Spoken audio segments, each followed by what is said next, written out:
Bonjour, nous accueillons Marianne Bourg qui vient de se connecter sur Zoom. Bonjour. Nous Bonjour. attendons Bah, écoute, Oui, qui va également se connecter pour s'entretenir avec sa traductrice. Qui alors est oui, il faut se connecter là. Là, oui, la traductrice qui est bien sûr.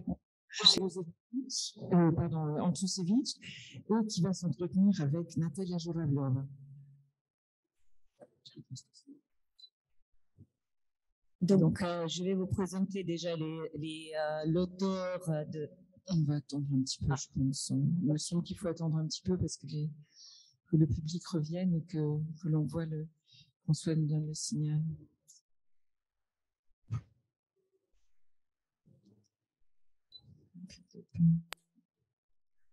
le son, la vidéo.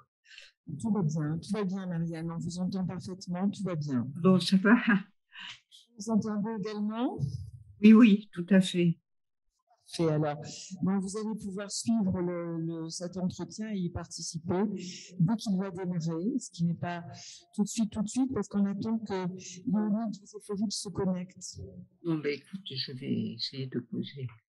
Tu vas pas? Non, je vais me... Ça me...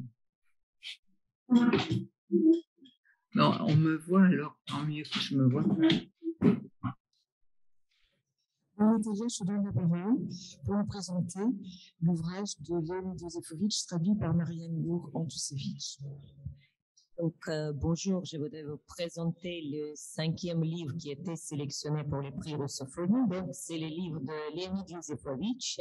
C'est un historien russe. Il est auteur de nombreux ouvrages. Il est connu du public russe pour ses polars historiques, mettant en scène un commissaire Poutilin, chef de la police de Tsar à Saint-Pétersbourg.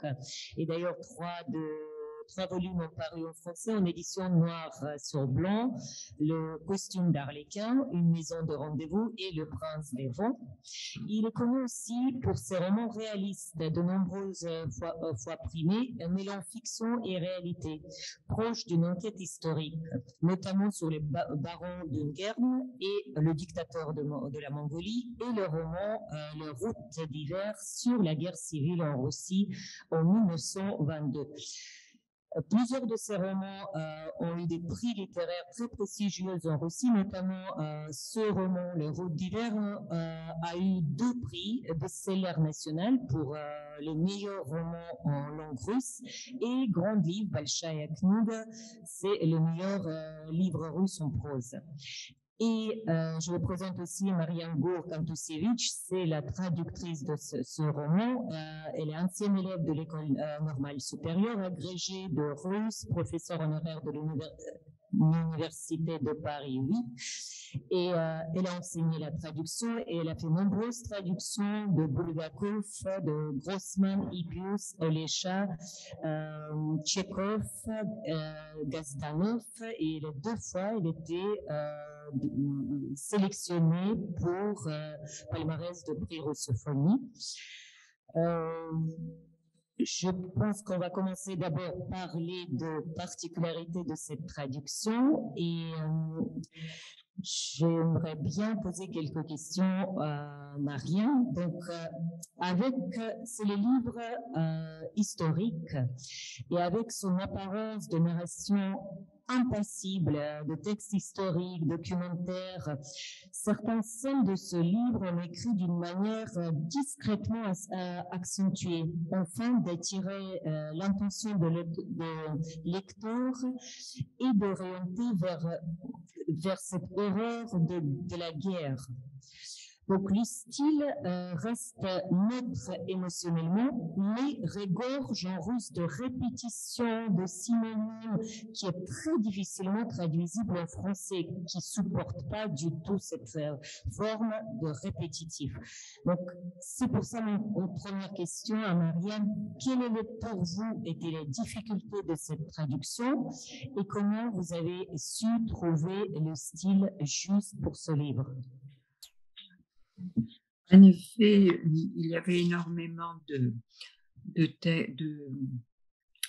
termes techniques, militaires, ce qui m'a posé quelques problèmes. Ceci dit, les répétitions ne m'ont pas tellement posé de problème dans la mesure où l'auteur veut donner, à mon avis, l'impression qu'il est au milieu de cette guerre civile qui part un peu de tous les côtés et qui est très compliquée, finalement beaucoup plus compliquée que ce qu'on croit, avec une absence de communication entre les divers fronts, puisque le principal protagoniste, un des principaux protagonistes, le général Pipillaev, ne sait pas finalement ce qui s'est passé, même dans l'Extrême-Orient et en Russie d'Europe.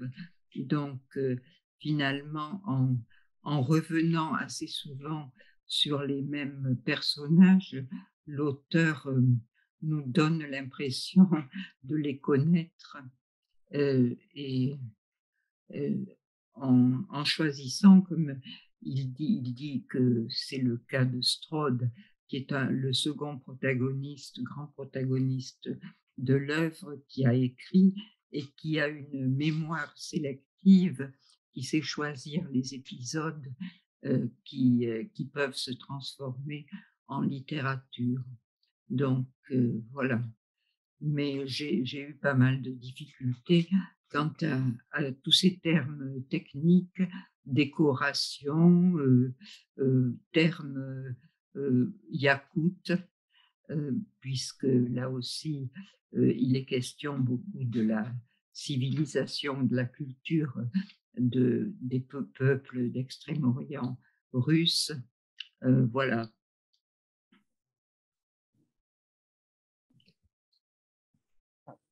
Est-ce que c'est la traduction de ce livre? Vous avez dû faire des recherches Ah oui. liées à cette époque, à cette région. Et la deuxième question, les notes parce que c'est un ouvrage historique basé sur beaucoup de documentaires, mais je trouvais que vous avez bien dosé les notes de traduction, d'explication dans votre roman.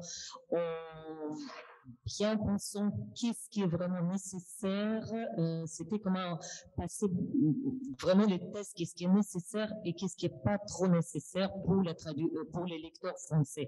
Donc, est-ce que vous pouvez oui.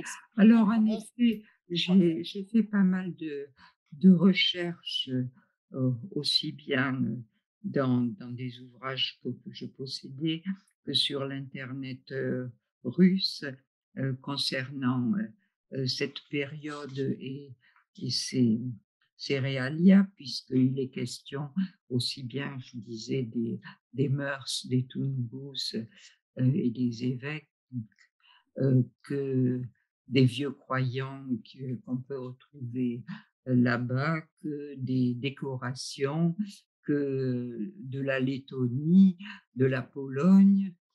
Donc, ça demandait pas mal de recherches. Il est vrai que Józefowicz en a fait lui-même beaucoup et qu'on trouve déjà dans le livre pas mal d'explications. Vous me demandiez, ah oui, les notes. Oui, en effet, je dois dire que j'avais un peu tendance à les faire assez longues et Fanny Maussière, qui m'a aidé à traduire ce texte, en ce sens qu'elle elle a revu le texte et qu'elle m'a encouragé à un moment où j'avais l'impression que je n'y arriverais jamais parce que c'est très long et compliqué. Donc, elle a raccourci mes notes qui étaient peut-être un peu longues. Et puis, il y a pas mal de notes également de l'auteur. Il en a même rajouté au dernier moment beaucoup, que je crois un ami lui a donné des renseignements supplémentaires. Donc voilà, j'espère que ça rend le livre à peu près compréhensible parce qu'il y a beaucoup de choses qu'on ne comprendrait pas sans ces notes. Et là, on voit dans ce livre toute la complexité de la guerre civile, en particulier là en Extrême-Orient, puisque ce sont des épisodes dont on ne parle pratiquement jamais. Voilà.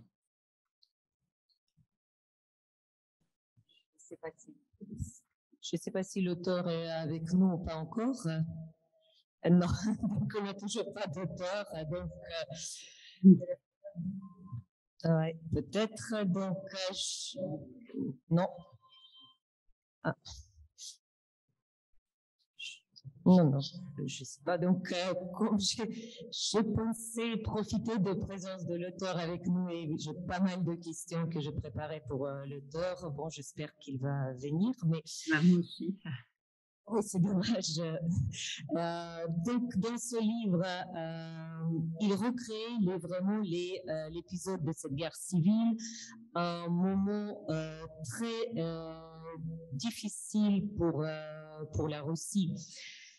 Et l'une des questions que je voulais lui poser, donc, et qui m'intéresse vraiment, parce que parce que c'est un historien, un écrivain, et il essaie de recréer ce moment difficile de Russie, et je pensais lui poser des questions. Est-ce qu'il pense que il faut exactement souvenir les moments traumatiques et difficiles pour chaque pays, ou au contraire, il faut les oublier, il faut les savoir surpasser pour aller plus loin.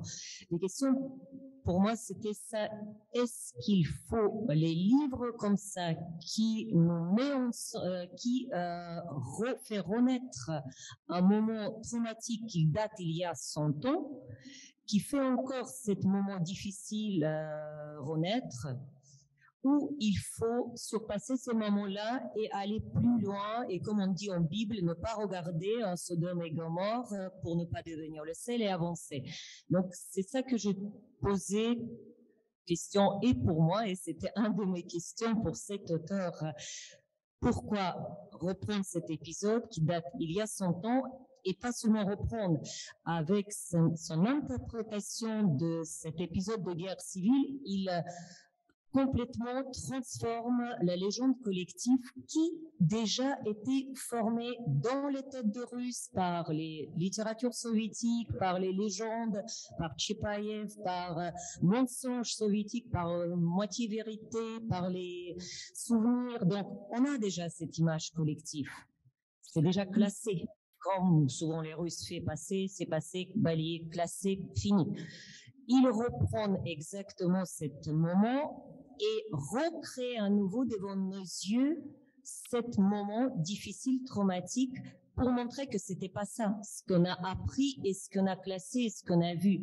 Il reprend ce moment pour nous donner une autre vérité avec ce roman-là et en fait, en quelque sorte, ça correspond pas du tout ce qu'on a habitude des Russes de penser de cette guerre civile. Parce il annule cette division que les Russes ont habitué toujours voir avec les guerres civiles entre nous et eux. Rouge, blanc, mauvais, bien. Il essaie d'enlever du tout cette chose du monde, donc il n'y a plus du tout cette division. Les mondes qu'il nous montre, on parle tout de nous. Et les blancs et les rouges, en fait, dans cette guerre civile, c'est nous, toujours nous. Et cette image, je parle en tant que Russe, pour moi, c'était assez choquant. En fait, première fois, je vois pas cette division du tout, on parle de la guerre civile, et première fois, c'était quelque chose c'est nous, de deux côtés, c'est toujours nous. Je me demande si l'auteur est là. J'ai continué par le Vous savez, mais il arrive à peu près. Donc, vous savez. S'il est là, François, tu me fais les signes, je passe directement aux questions. Ah, parfait. Donc, au ce cas-là, est-ce que vous permettez, pour économiser le temps, pour que je traduis pas et je fais pas en français et que il m'a traduit en russe, je passe toutes mes questions directement en russe et il me traduire pour vous les questions et traduire les réponses de Yusefovitch. On va aller plus vite comme ça. Vous me permettez de passer en russe? Très bien. Donc, здравствуйте, вы с нами? Я перехожу тогда сразу же к вопросам. И мой первый вопрос был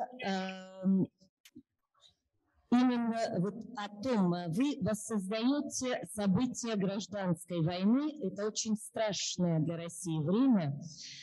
И как историк и писатель, вы считаете, что для страны и для народа важно помнить о страшных и травматических моментах истории или перешагивать, идти вперед и не оглядываться назад, как говорится в Библии, чтобы не превратиться в соляной столб, увидя сам Содом и Гоморру? Это был первый вопрос.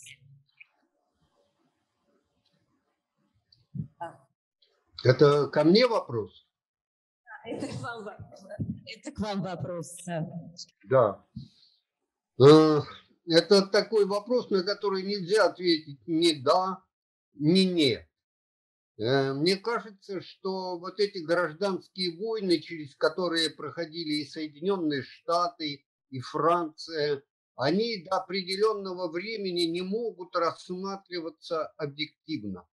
Если мы вспомним, когда был написан роман Гюго «93-й год», или когда были написаны знаменитый роман «Унесенные ветром», то мы увидим, что между революцией и написанием этих книг прошло около 100 лет. Alors, c'est une question à laquelle je crois on ne peut répondre ni non. Je crois que les guerres civiles qui ont été traversées, qu'ont traversé aussi bien la France, les États-Unis, la Russie, ils ne peuvent pas, à partir d'un certain moment, d'être traités de façon tout à fait objective.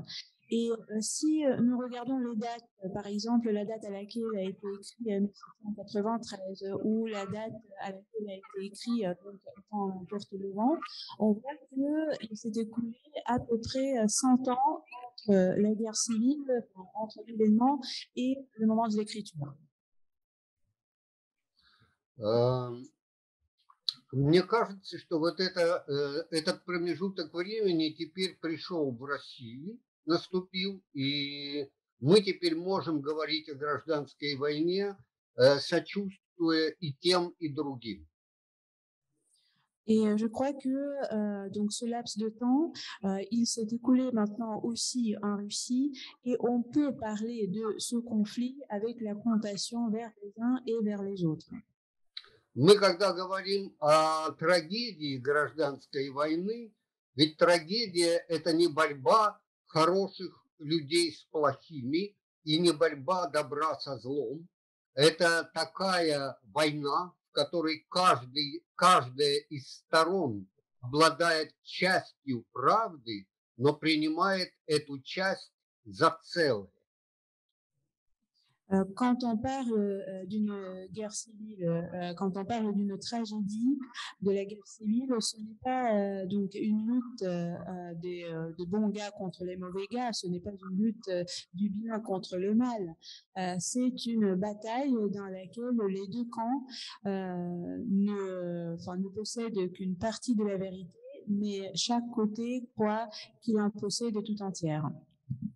И, конечно, в России очень много сейчас людей, которые отождествляют свою позицию политическую с позицией красных или белых 100 лет назад, но все-таки эти люди составляют меньшинство. Я недавно был... Пожалуйста, переводите.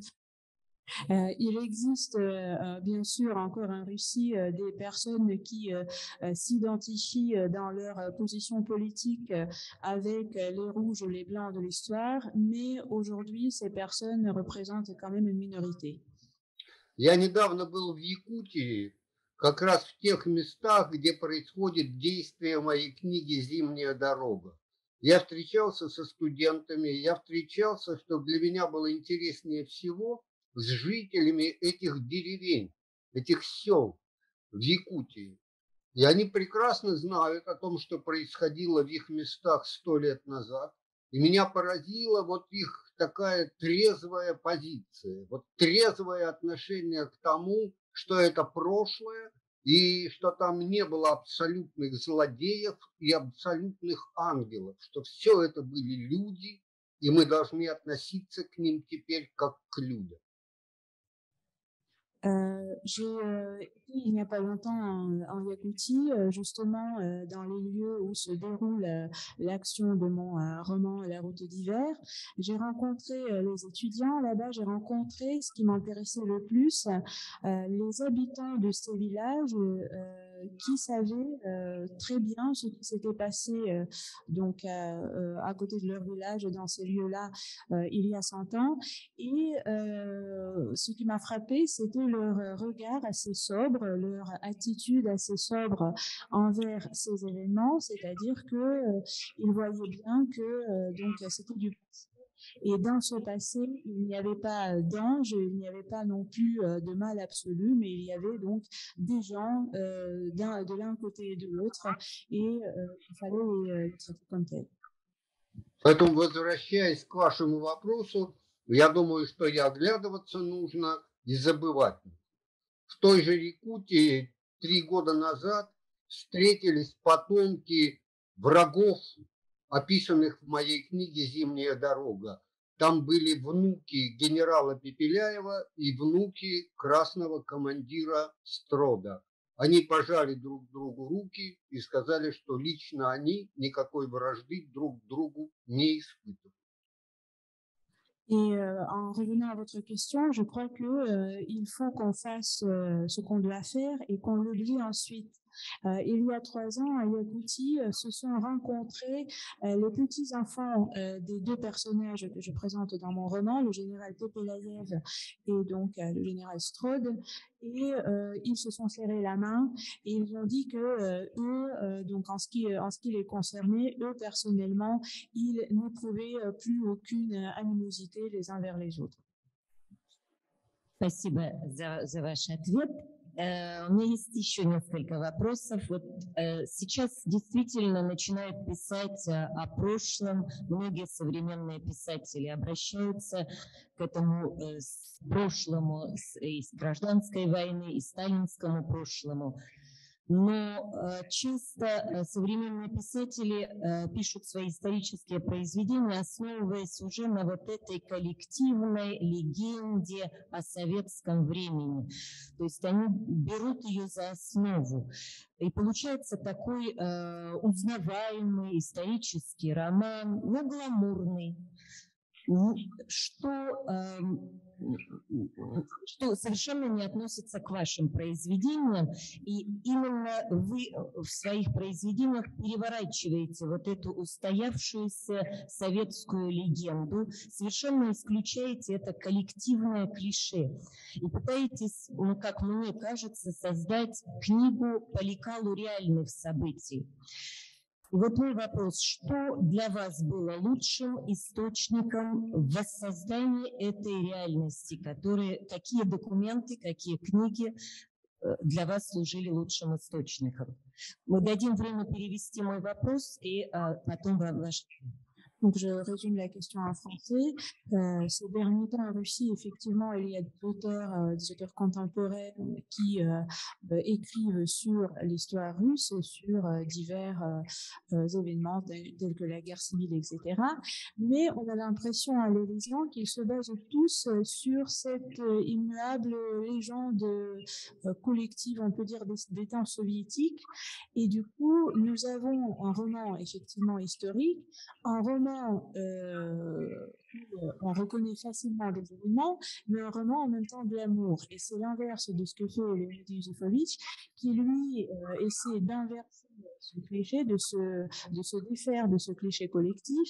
Et la question donc, quelles sont les sources de prédilection pour essayer vraiment d'écrire les événements de l'histoire russe et soviétique, mais en puisant en se basant sur la réalité. Donc, quelles sont les sources de cette écriture réelle? Да, я могу отвечать? Да.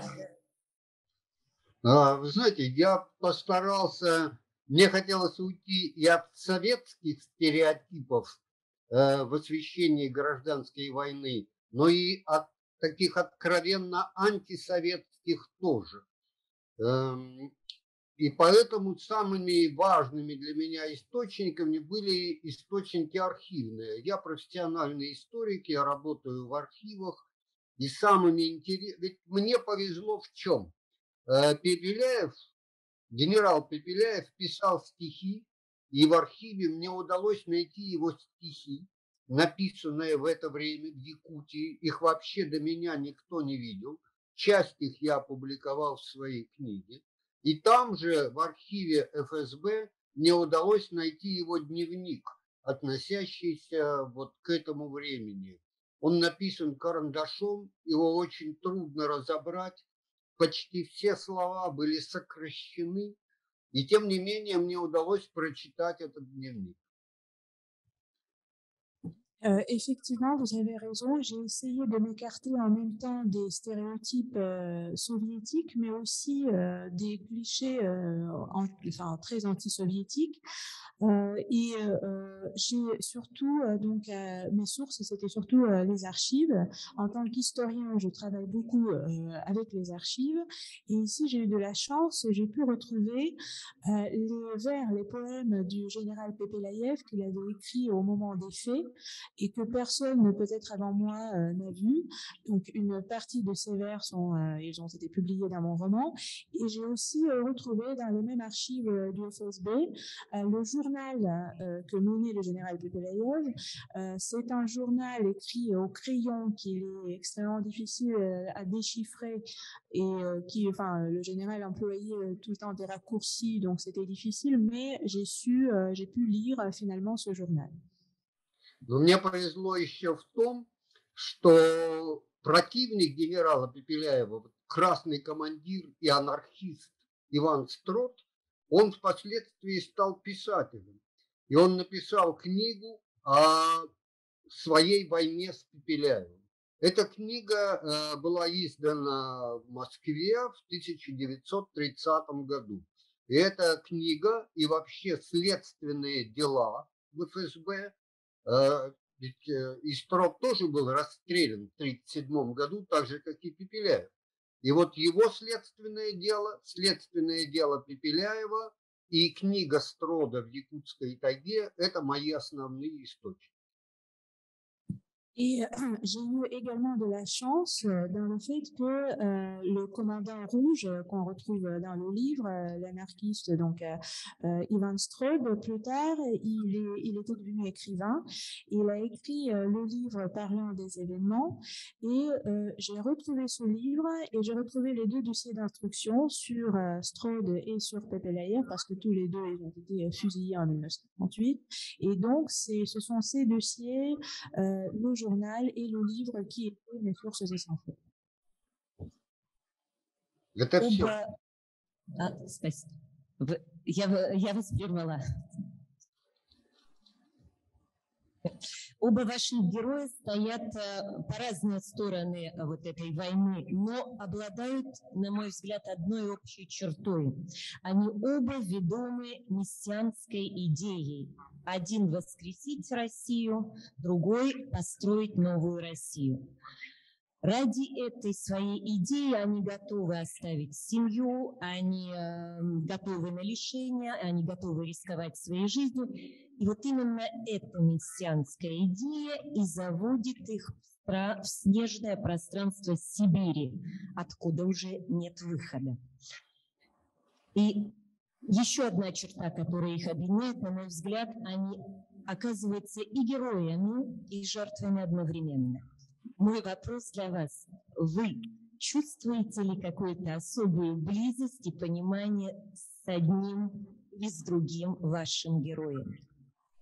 Donc, je résume la question. Les deux personnages du livre, même s'ils représentent des temps différents, sont menés par une idée messianique dans les deux cas. Dans le cas de l'officier blanc, c'est donc ressusciter la Russie. Dans le cas du commandant rouge, c'est créer un nouveau monde.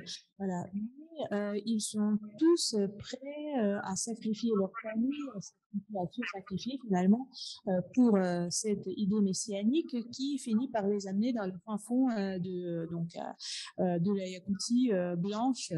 Voilà. Et pour moi, ces deux personnages ne sont pas seulement ils sont en même temps les victimes et les héros. Et donc, je voulais savoir si Leonid Yusefovitch se sentait proche de l'un ou de l'autre. Да, конечно, любой историк, любой биограф, эта книга писалась много лет, и когда ты столько лет живешь со своими героями, когда ты читаешь их письма женам, их письма тоже сохранились в архиве. Вот, например, Пепеляев писал своей жене, но жена его ни одного письма не получила, они все были перехвачены красной разведкой и попали в архив ФСБ. Когда ты читаешь эти письма, то у тебя совершенно другое отношение к твоему герою. Effectivement, j'ai écrit ce livre pendant longtemps, j'ai mené des recherches historiques et quand on vit avec ces personnages tout ce temps-là, quand on lit par exemple leurs lettres écrites pour leur famille, par exemple Pepelayev, elle a écrit beaucoup de lettres à sa femme dont elle n'a pas reçu un seul parce que les lettres ont été interceptées par le service de renseignement rouge et finalement elles se sont retrouvées dans les archives du FSB. Donc, quand on lit ces lettres, on ne peut plus ne pas être proche, ne pas se sentir proche d'eux. И, кроме того, это ведь уникальный эпизод гражданской войны. Вот этот поход Пепеляева в Якутию продолжался 10 месяцев. За это время ни белые, ни красные не расстреляли ни одного пленного. Пленных лечили. Не было той обычной для русской гражданской войны жестокости. Это поэтому оба эти человека вызывают колоссальное уважение. И когда потом Пепеляева судили, пленного, и на суде был Строт, его главный противник, то они публично на суде признали, Строт назвал Пепеляева гуманным человеком. Это красный командир белого генерала на суде называет гуманным человеком. А белый генерал красному командиру в ответ отдает должное его мужеству и тоже человечности. Это такого вот в русской гражданской войне не было. Et puis, c'est quand même très particulier pour la guerre civile. Il faut dire que pendant tout ce temps, pendant tout ce conflit entre ces deux personnages, il n'y a eu pas un seul prisonnier fusillé. Les prisonniers recevaient l'aide médicale et ça se voit au moment du tribunal quand Pepelayev est jugé par les anciens prisonniers, quand Ivan Strode intervient, il l'appelle. Donc, il dit que c'était quelqu'un de humaniste. C'est assez insensé de la part d'un commandant rouge de dire cela d'un officier blanc. Et l'officier blanc qui, en réponse, rend hommage au courage du commandant rouge. Donc, c'était quelque chose de très rare pour la guerre civile. Поэтому я люблю их обоих. C'est pour ça que je les aime tous les deux. И одна из сильных сторон вашего романа – это умение поставить перед читателями вопросы, потому что, я думаю, именно роль романа в том, чтобы не отвечать, а задавать вопросы. И, например, как в вашем романе вы ставите вопросы, как остаться человеком в аду гражданской войны, или возможно ли остановить начавшуюся войну. И я думаю, что именно после вашей книги, услышав эти вопросы, можно начать искать на них ответы в нашем обществе. Потому что вопросы, которые вы задаете, я думаю, актуальны и сейчас, и именно в русском обществе. Я вас благодарю за участие в нашей встрече. И, к сожалению, мы должны закончить сейчас наше общение. Спасибо огромное и вам, и вашему переводчику. Спасибо. Спасибо. Spasibo большое. En fait, comme on n'a plus beaucoup de temps, il me reste seulement à remercier Leonid Yusefovitch pour son œuvre et surtout pour les questions qu'il pose, parce que pour moi, l'écrivain doit avant tout poser des questions et non pas y répondre. Les questions comme par exemple, est-ce qu'on peut rester humain dans l'enfer de la guerre civile? Est-ce qu'on peut arrêter une guerre qui a déjà commencé? Et je crois que c'est en voyant ces questions posées qu'on peut commencer à y répondre. On remercie beaucoup pour cela, Leonid Yusefovitch. Merci. Merci à Natalia Zouravlov. Et merci à notre traductrice de rêve, notre interprète de rêve, Mona Khmelevskaya, qui nous accompagne depuis 15 ans et qui est toujours,